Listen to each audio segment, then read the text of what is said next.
Hello friends, welcome to Codecrunch Coding. In this video, we are going to learn how to iterate over a tree set. So in the previous video, we have already learned the basics about the tree set, the properties of tree set, and how to declare a tree set.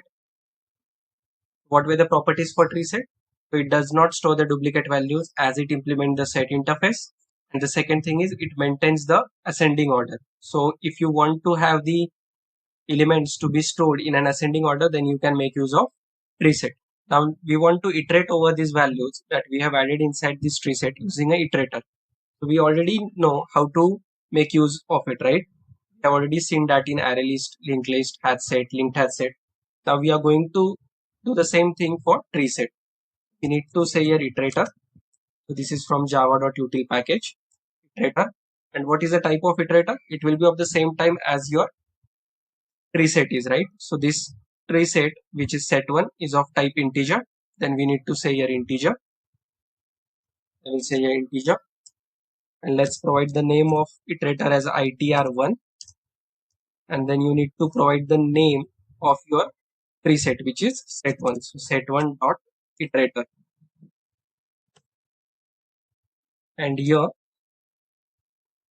then you need to provide a loop while itr1 dot hasNext. So hasNext method is used to check whether the elements are present inside the itr reference or not. Means this is the variable here, so all the elements of this set will be now present inside this reference variable, and this hasNext will return the boolean value true or false, and as per the value the loop will go inside this while loop. And then you need to provide your sysout, and you need to make use of method next, so to print the value inside this itr1. Now if I try to run this code, so we are getting the values in natural ordering, which is ascending order. We have added the element as 10, 5, 2 and 5, but 5 will be stored only once because duplicate elements are not allowed. And this is the natural order, right? Ascending order. 2, 5 and 10 are stored here. So in this way you can make use of iterator to iterate over the tree set. But this is a natural ordering, right? Ascending order. What if I want to store this particular values in descending order? Means I want to iterate it in a descending order. So that can be done. Instead of iterator here, you need to call descending iterator. If I say here, instead of iterator, set1 dot descending iterator. So this will store the elements in descending order. So here it was in ascending order 2, 5, 10. This time it will be reverse of it, right? This time it is 10, 5 and 2. So these are the important methods here while working with the tree set. So you can make use of descending iterator. Same thing can be done for this string type tree set, which is storing the values at Java, CPP, Python, C.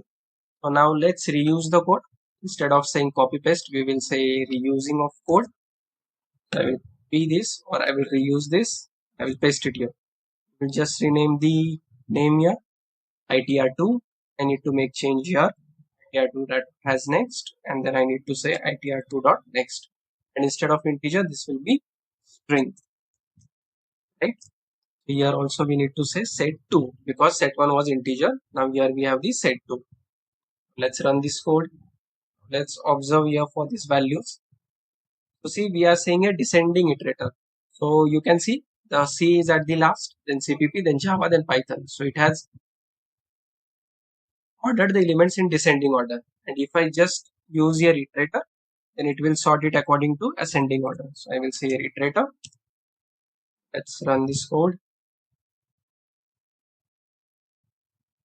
Here you can see C, CPP, Java and Python. So that's it about how to iterate over the tree set.